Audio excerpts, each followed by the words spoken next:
The first time I saw her, she was standing in the middle of a sunlit road with tears on her cheeks, dust on her little yellow dress, and a broken sandal hanging from one foot while a speeding truck came around the bend behind her. I was only 12 years old, too young to understand fate, too poor to believe in miracles, and too frightened to think clearly, but something inside me moved before my mind could stop it.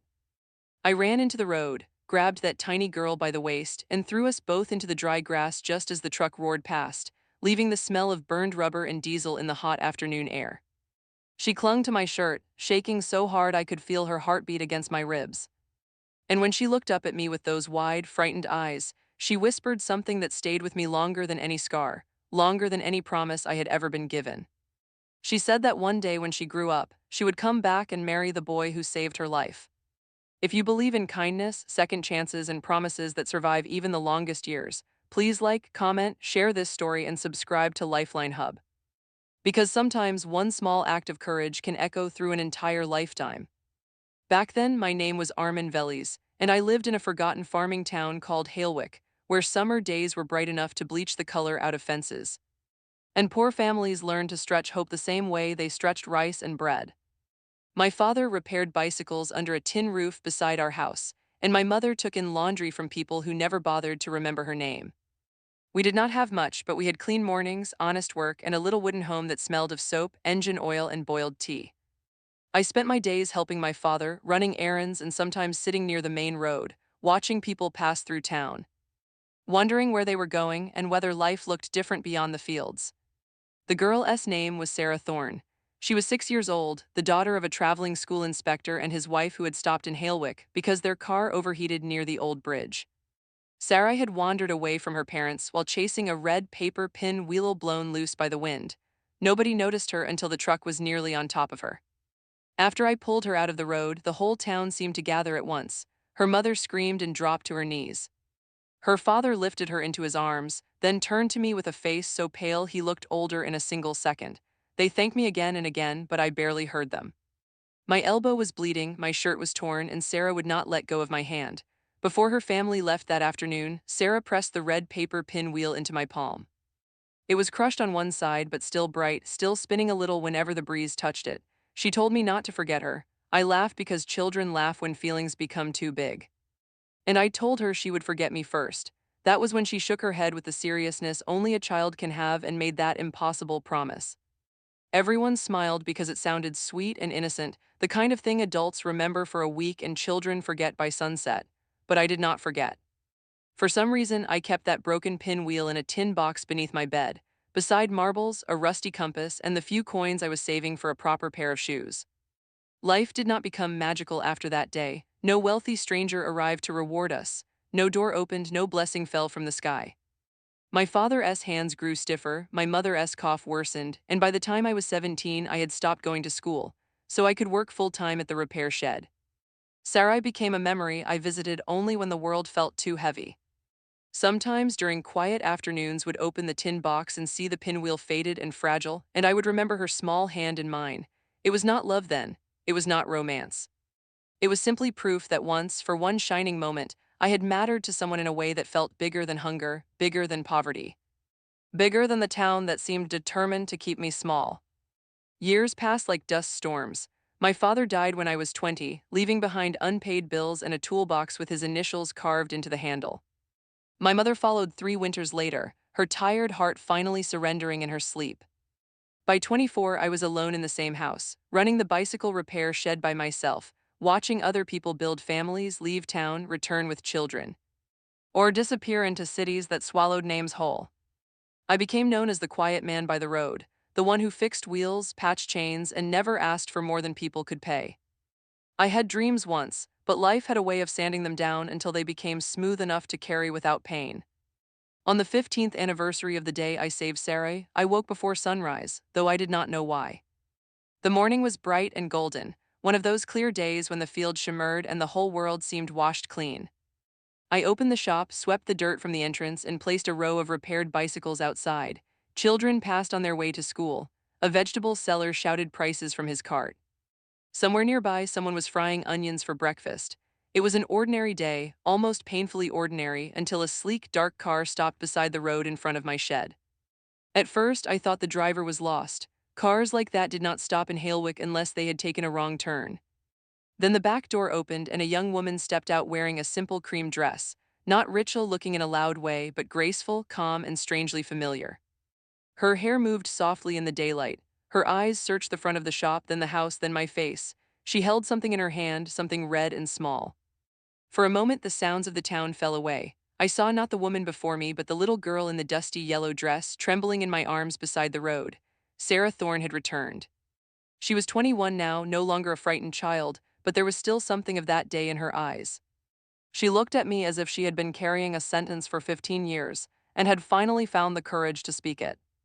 In her hand was a red paper pinwheel, new and bright, spinning gently in the warm breeze. I wanted to say her name, but my throat tightened. I wanted to laugh at the strange beauty of it, but the feeling in my chest was too sharp. She stepped closer, and the sunlight caught the faint scar near my elbow, the one the gravel had left behind when I pulled her from the road. She did not come back with a childish fantasy. She came back with a story heavier than I expected. After that day, her family had moved far away. Her father had become an education director in the capital, and Sarah had grown up in good schools surrounded by polished floors, tall gates, and people who measured worth by family names and bank accounts. But she had never forgotten Halewick. She had never forgotten the boy who had saved her when everyone else was too far away to reach her. Every birthday, she said her mother reminded her that her life had continued because a poor boy had been brave at the exact second bravery was needed. Sarah grew up with that truth inside her. It shaped the way she saw kindness. It shaped the work she chose. It shaped the kind of person she wanted to become, but returning had not been easy. Her father had died the previous year, and with his death came secrets about debts, business partners, and a family reputation built partly on borrowed money. Sarah's relatives wanted her to marry a wealthy man named Killian Rowe, someone who could protect their standing and pay what her father had left behind. On paper, it was practical. In reality, it was a cage. Sarah had spent months being told that gratitude was childish, that promises made at 6 meant nothing, and that people from towns like Halewick belonged in memories, not futures. But the more they tried to erase the past, the stronger it became. So she came not to claim a marriage, not to force a promise, but to see whether the boy she remembered had become a man who still believed life could be chosen with the heart. I did not know what to do with such honesty. I was a bicycle mechanic with cracked hands, an old house, and no family left. She was educated, graceful, and carrying storms I could barely understand. Part of me wanted to protect her by sending her away. Part of me feared she had only returned because grief had made the past look warmer than it truly was. I told myself that people like Sarah did not stay in towns like Halewick. They visited, they healed, they thanked you, and then they returned to the world that knew how to hold them. But Sarah did not leave that afternoon.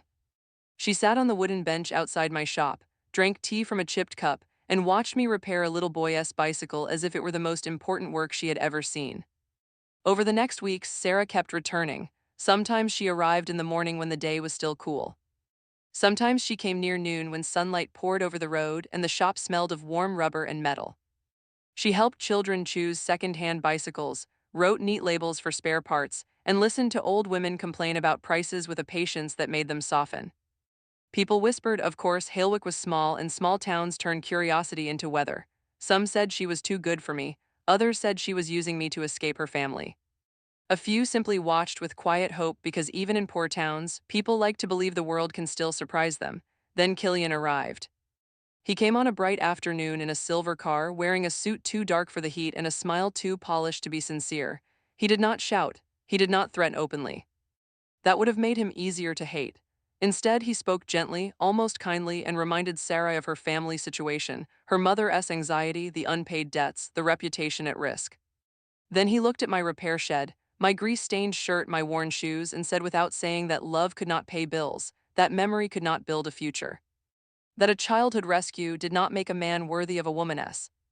I stood there with my fists closed at my sides, feeling 12 years old again, small and dusty beside the road. Sarah did not answer him immediately. Her face turned pale, but she did not bow her head. She looked toward me, not for rescue this time, but for truth. And that was when I understood something that changed me. 15 years ago, saving her had required one quick act of courage. This time, loving her required a slower kind, the courage not to own her, not to pressure her, not to hide behind pride. I told her that if she left, I would not hate her. If she stayed, I would spend my life becoming worthy of the choice. I had nothing grand to offer except honesty, work, and a heart that had not forgotten what her life meant. Killian laughed softly and drove away, but the damage he left behind remained. Sarah's mother fell ill from stress. Letters came, calls came, relatives accused her of selfishness. For the first time, I saw how heavy her world was, how expensive freedom could be for someone born into expectation. Sarah returned to the capital for several weeks to settle her father's accounts. And during that time, Halewick became unbearably quiet. I told myself not to wait by the road, but I did. Every engine made me look up. Every bright dress in the market made my heart stumble. The red pinwheel she had brought stayed on my shop counter, spinning whenever the door opened, reminding me that hope can be beautiful and cruel at the same time. While she was gone, I made a decision. I could not become rich overnight, but I could stop living as if poverty had already written the end of my story. I repaired the old back room of the shop and turned it into a small learning corner for children who had no bicycles of their own. I taught them how chains worked, how brakes held, how broken things could be restored with patience.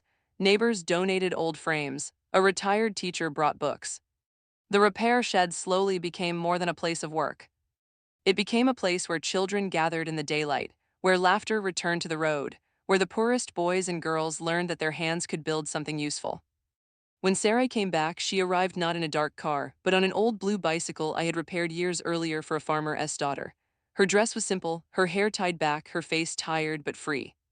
She had sold a piece of land left in her name, paid the worst of the debts, and walked away from the marriage arrangement her relatives had built around her like a wall. Her mother, after many tears, had finally understood that saving a family name meant nothing if it destroyed the daughter carrying it. Sarah did not come back because of a promise made at 6. She came back because the man she found in Halewick had become part of the life she wanted to build. We did not marry quickly. That would have made the story easier, but real healing rarely moves like a fairy tale. We spent a year learning each other beyond memory. She learned my silences, my fears of not being enough, my habit of working until my hands shook. I learned her grief, her strength, the way she smiled when children surprised her, and the way she sometimes woke from dreams of that old road and reached for air. Together, we expanded the shop into a small community workshop called the Red Wheel, where children learned repair skills after school. And families who could not afford transport received bicycles at almost no cost. Sarah used her education to bring grants, books, and teachers. I used my hands to keep the wheels turning. Day by day, the place where I had once felt trapped became the place where both of us became free. On the morning we married, the sun rose bright over Halewick, turning every roof gold. We did not have a grand hall or crystal lights. We stood in the courtyard beside the repair shed, surrounded by neighbors, children, old bicycles decorated with ribbons, and a row of red paper pinwheels spinning in the soft daytime breeze. Sarah walked toward me, holding the crushed pinwheel I had saved for 15 years, carefully unfolded and framed between two pieces of glass. When I saw it, the years collapsed inside me. I saw the road, the truck, the frightened child, the lonely boy, the man who had almost stopped believing he deserved a future. And then I saw Sarai not as a promise returned, but as a person who had chosen me with open eyes. If this story touched your heart, please like, comment, share, and subscribe to Lifeline Hub because your support helps more emotional stories of kindness, hope, and second chances reach people who need them.